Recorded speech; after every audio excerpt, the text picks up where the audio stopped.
Good morning. Welcome to Cedars Unitarian Universalist Church here on Bainbridge Island. My name is Penny Brewer. I'm one of the worship associates who will be working with you with this virtual service today with our minister, Zachary Vincent.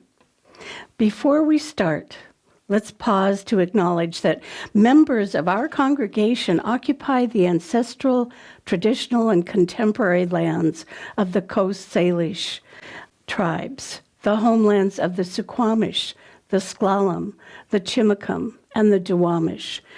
These are people who were ceded under duress through the Point Elliott and Point No Point treaties.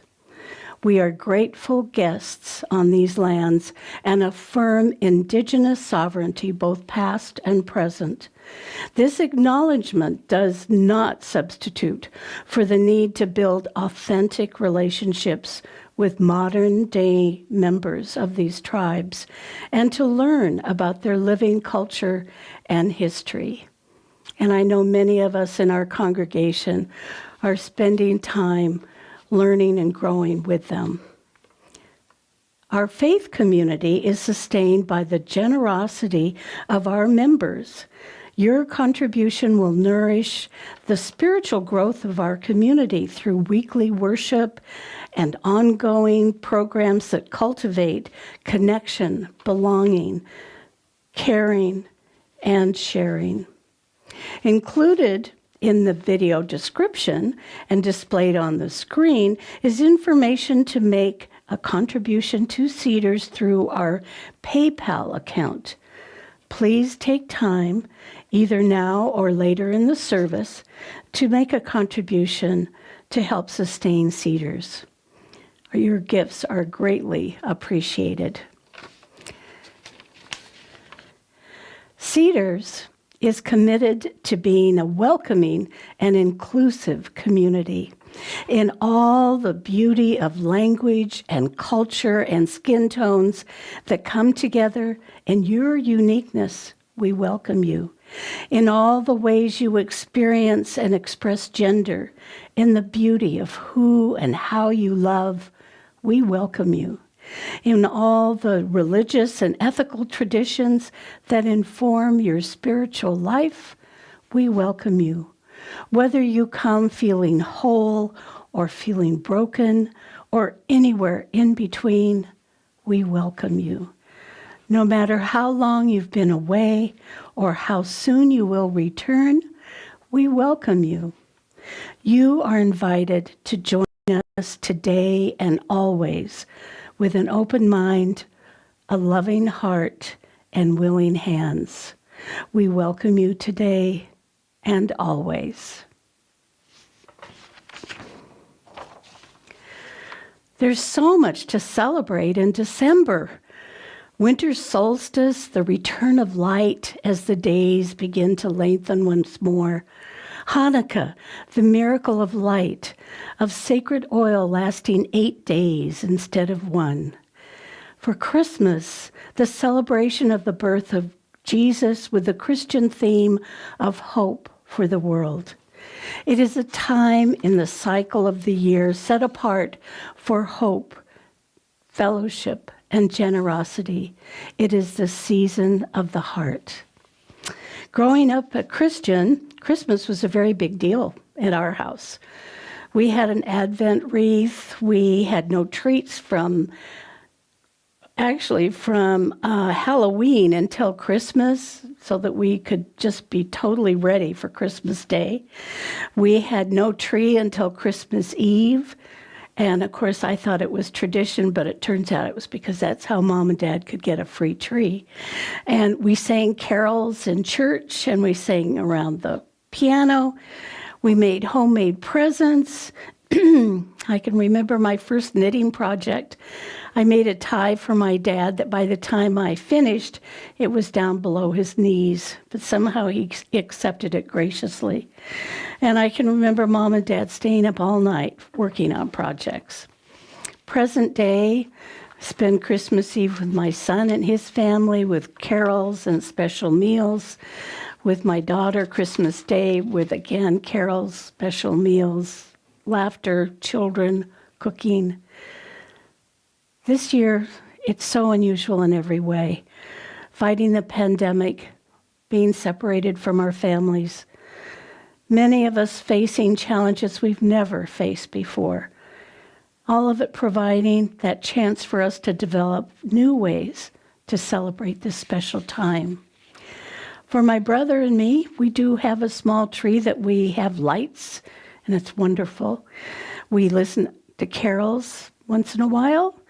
We have amazing greenery all around us, so it's all over the house, boughs and decorations. But it's pretty quiet. I am baking a lot, but it's quiet. So this year, where and how do we spread our cheer? We contribute to food banks. We can bring treats to friends. We can find ways to help those in need. This is when we miss our family and our community more than ever. And I think about those of us living alone with physical disabilities, those who've experienced loss. Who can we reach out to? Who can we bring some love and joy? Let's think about that.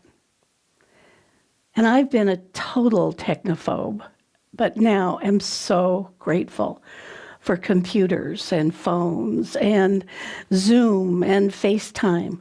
It's at least a way that we can connect a little bit with each other, right? And today we have a chance to be together to enjoy the season with loving words, laughter, and song, and feel the incredible gratitude for our community. I dedicate the lighting of the chalice to the love and care that we give each other in community. As we come together to worship, we remind ourselves to treat all people kindly because they are our brothers and sisters, to take good care of the earth because it is our home, and to live lives full of love and goodness because that is how we will all become the best that we can be.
Hello, everyone, and welcome to this virtual pageant service today. Before we continue into this time of worship together and experience some of the fun that we've worked to prepare for our pageant today, I want to take one last chance to remind all of you about our Zoom gathering planned for December 24th at 7 p.m.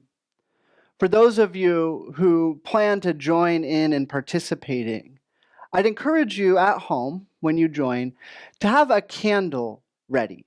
It can be any candle, it can be a tapered candle like this, maybe a birthday candle or a Hanukkah candle, even an electric candle or a flame in your mind's eye. Any light that you have that you can kindle as we gather together to celebrate Christmas Eve and kindle the flame of hope against the bleak darkness of winter and as a reminder of the returning of the light that awaits. So that's for Christmas Eve. I hope that many of you will join us as we bring this service into our virtual church structure. And I hope it's also a meaningful experience for all of us, no matter what our relationship to the Christmas or winter holidays is. So with that said, I want to invite us to come more fully into this space of worship this day with these words by Margaret Gooding. They told me that when Jesus was born, a star appeared in the heavens above the place where the young child lay. When I was very young, I had no trouble believing wondrous things. I believed in the star. It was a wonderful miracle, part of a long ago story foretelling an uncommon life. They told me a supernova appeared in the heavens in its dying burst of fire. When I was older and believed in science and reason, I believed the story of the star explained. But I found I was unwilling to give up the star, fitting symbol for the birth of one whose uncommon life has been long remembered. The star explained became the star understood for Jesus, for Buddha, for Zarathustra. Why not a star? Some bright star shines somewhere in the heavens each time a child is born. Who knows what it may foretell? Who knows what uncommon life may yet again unfold if we but give it a chance? And so this day, may we open ourselves to the possibility of imagination, of hope and rebirth, as we consider what this story of a star and child have to offer us in our uncommon life that is yet still unfolding. Come, let us worship together.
So this time of year is a time of year that is full of holidays. Holidays that all tend to sort of have a similar theme to them. a theme of delight returning or being brought into the world, or of hope, finding a way to thrive in what feels like hopeless times. Just earlier this month, on December 8th, people who are Buddhists celebrated an important holiday, Bodhi Day, the day that commemorates the young Prince Siddhartha sitting down beneath the Bodhi tree where he awoken to his true self as the Buddha. Just last week, we had the celebration of Hanukkah, the festival of lights that commemorates the miracle where it's said that the oil burning above the Ark of the Covenant, oil that was really only enough for one day, somehow burned for 8 whole days and nights. And tomorrow, December 21st, we have the winter solstice. This holiday is a holiday that has many of these themes of light and darkness. And recognizing that, I want to take a moment to explore a story about the winter solstice with you. It's really a kind of creation myth, a story about how we came to have the seasons, this cycle of the waning and waxing light that goes again and again throughout the years. Long ago, there were 2 brothers. And these brothers were gods. And the thing about them is, like most brothers, they had a tendency to fight and argue with each other. As they grew, they learned that they really liked to wrestle with each other and see which of the 2 brothers could overpower the other. The other thing about these brothers is that they were very different. In fact, they were diametrically different, existing at opposite ends of a spectrum. The first brother was someone who seemed to exude this life force energy. Everywhere he went, life sprung up around him. He was constantly enveloped in a glow of light like the sun. Is a symbol of the vitality and life force that this brother brought with him. He put upon his head a crown made of oak leaves to symbol the life and potential that he brought. The other brother, the brother that this brother, who was known as the Oak King, wrestled with, had a different quality to him. This brother seemed always to be shrouded in darkness. Everywhere he went, the trees on the leaves turned brown and brittle. The bleakness of winter and death followed in his footsteps. He, unlike his brother, was enveloped in a shroud of darkness that seemed to hide his very existence from the world. To symbolize this brother's prickly nature, he placed upon his head a crown of holly leaves. These prickly leaves, a reminder of that presence of death he brings with him. As I said, these 2 brothers loved to wrestle with each other, to see who could overpower the other. And one day they set out wrestling. And it went on and on. And as they were wrestling, a pattern began to emerge. As the brother who wore the crown of oak leaves would overpower the brother wearing the holly leaves, the world would turn towards light, towards summer. Spring was on the way when this happened.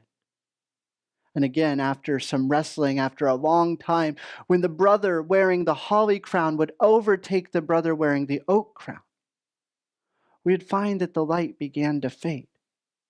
That slowly, that same motion that brought us from the darkness into the light of summer, brought us from the light of summer back into the darkness of winter. This wrestling and this pattern went on and on and on until all the people in the world started to notice this was happening. And that the change from light to dark happened almost exactly at the same point. Every 6 months, this shift would happen, allowing the next brother to begin to rise in power, to reclaim the world between light and darkness. As this pattern became more and more fixed, people started doing something. They started gathering in that time when the brother with the oak crown would be rising in power, just before he was said to overpower his brother with the holly crown. These people would gather, and as if in support of the oak king, they would sing songs. They would light candles against the night as a reminder to the oak king of the strength that he had, of the cycle that he was part of, encouraging him to come into the world and vanquish the Holly King. As I said, this story is a creation. It's a way that ancient peoples sought to explain how we found ourselves in this cycle of life and death, of light and darkness. The same theme that we gather to celebrate in many different ways, in many different traditions this time of year. And so I want you to think of this story and ask yourself, in this dark season, where is the hope? Where is the light that is ready to be rekindled and reborn within you and shared with the world? For each of us, it's going to be a little different. But I trust that if you look deep inside of you, you will find that place where the light is coming forth. May it be so.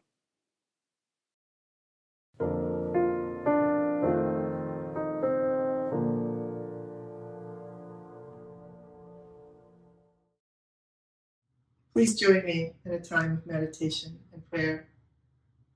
Let's begin with a big, deep, cleansing breath.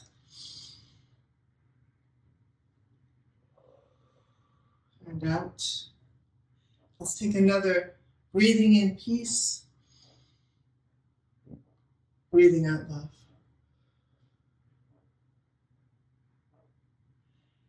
And on this solstice eve, I'd like to offer you a blessing from the poet Jan Richardson. It's called The Blessing for the Longest Night. All through these months, as the shadows have lengthened, this blessing has been gathering itself, making ready, preparing for this night. It is practiced walking in the dark, traveling with its eyes closed, feeling its way by memory, by touch, by the pull of the moon even as it wanes. So believe me when I tell you, this blessing will reach you, even if you have not enough light to read it. It will find you even if you cannot see it coming.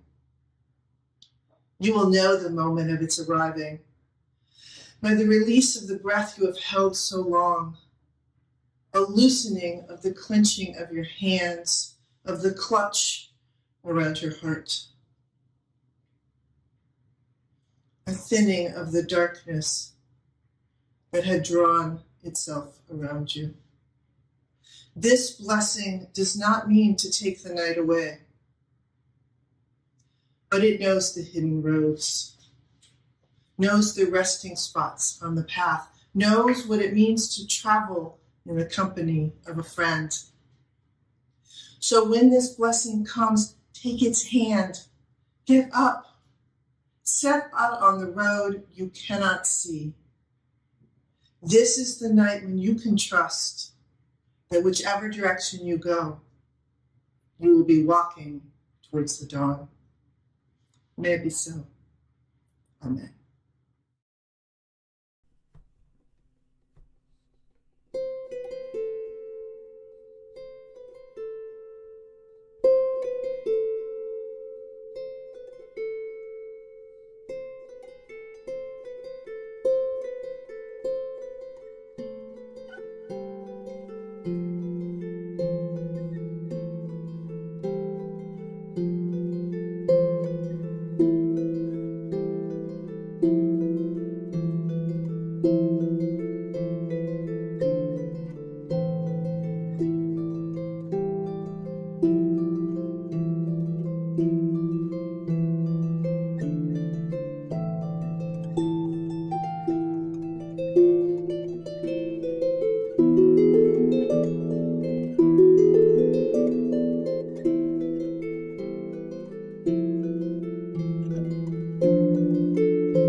Hello. You're about to see and hear a Christmas pageant like nothing you've ever seen or heard before. One of the beauties of being online is that we get to try out different things. And this is one of our great different things that we're trying this year at Cedars. I think what you're going to see is joyful and delightful and exciting. And as you watch, I encourage you to also think about the message of hope that this story offers us. We've all heard this story before, but this time maybe listen for the seeds of hope that are a part of the story of the birth of Jesus in the depths of the winter, a time when hope might feel like it's in short supply. This story reminds us that even in our darkest moments, there is a glimmer of hope waiting on the other side. That's what birth can do for you. This story is also a story about transformation. It's a subversive story, and I encourage you to listen and watch for that as well. This is a story that celebrates a young mother, puts her at the center, makes her the hero. This is a story that says shepherds watching over their flocks in their field are an important part. Working people matter in this story. This is a story that celebrates a tiny, newborn, brown-skinned baby and says, this tiny baby could be the transformation that the world is waiting for. So open up your imaginations as you watch the people of Cedars put on this pageant for you, and let yourself imagine. Imagine you are hearing a story that questions the power of large armies and great wealth. Imagine that you hear a story that talks about the transforming power of love.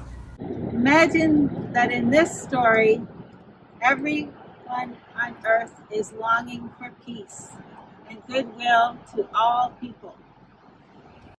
A long, long time ago, 2,000 years ago, a decree went out from me, Emperor Caesar Augustus. All the world should be registered so they can pay taxes. To me. I required that everyone should be registered in the town they were born. For some, that meant a very long journey. I didn't care. I was in charge of a vast empire. I had the power to make them do it, so I did.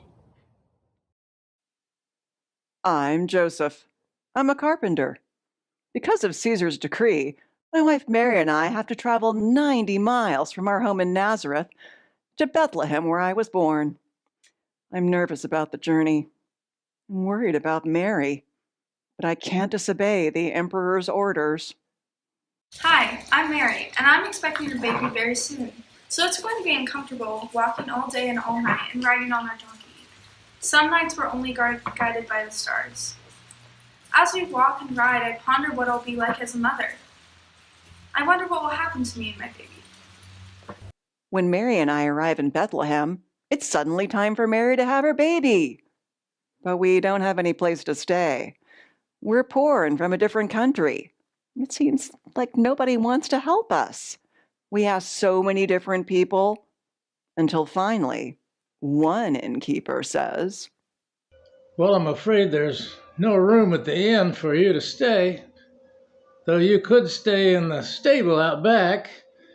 It's not very clean and doesn't smell too good. There's a lot of animals there. There's our old cow and a donkey and, well, several geese and who knows how many cats. Anyway, you could stay there. You'd be safe in the night at least." We welcome Mary and Joseph to our stable. We don't want them to be cold outside. We welcome them.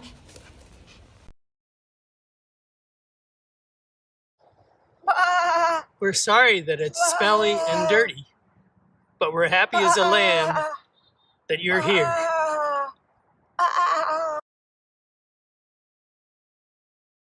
We even gave up our manger so that the child can have a bed. We wish we could give more for the newborn child. Moo! I give birth to my child in a manger surrounded by animals, and I wrap him in warm cloths. As I look down upon his face, I realize that each night a child is born is a holy night.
Our story doesn't end when Mary gives birth to her baby. News of the birth spreads throughout the land, and many are eager to see this tiny newborn child. I'm dozing with my fellow shepherds out in the fields. It is there that we see the most amazing sight, an angel descending from the heavens. And the angel was so magnificent, and the glory of God glowed all around us. At first we were afraid, but then the angel said to us, "Do not be afraid. I'm bringing you good news of great joy for all people. To you this day, in the city of David, a child of hope. And let this be a sign to you. You will find the child wrapped in bands of cloth and lying in a manger." And suddenly, with the angel, there was a multitude of angels saying, "Glory to God in the highest, and on earth, peace and goodwill to all." With joy and delight, we go with our flocks to Bethlehem to see the baby. As the shepherds left their field, other people saw a sign and went looking for the new baby. As people of the East are following a star to Bethlehem, we are bringing gifts to the child of hope. We follow the star until it stops over the stable where the newborn child is lying. When we saw that the star had stopped, we were overwhelmed with joy and entered the stable. Then we saw the child with its mother and offered our gifts that we had brought with us.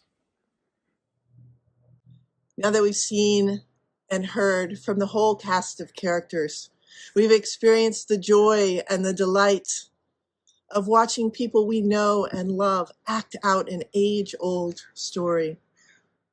Let's pause for a moment. I invite you to reflect on the things that you hope will be born anew this year. What hope, what new life are you awaiting? What gifts can you bring to celebrate the transformation that is to come? Let us behold that together. Let us live into this story in the coming weeks, the coming months, the coming year. May it be so. Amen.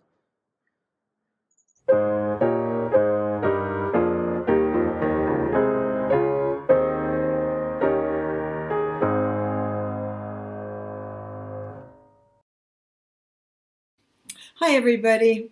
It's time to sing Go Tell It on the Mountain. Now, there are many versions of the chorus out there, but I'm going to sing the one that's in our hymnal. It doesn't matter which one you know. If you sing any of the other versions, they will fit together just fine. So don't be afraid to sing out and sing with enthusiasm and gusto. And here we go.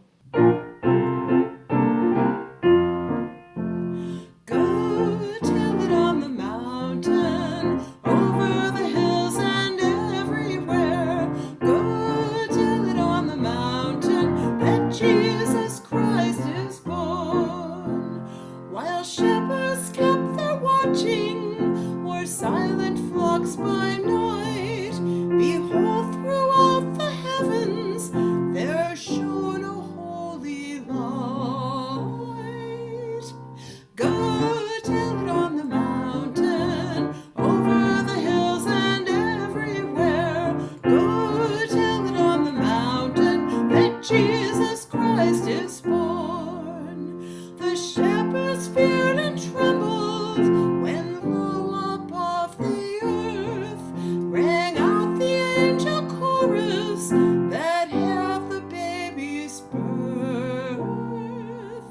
Go tell it on the mountain, over the hills and everywhere. Go tell it on the mountain that Jesus Christ is born.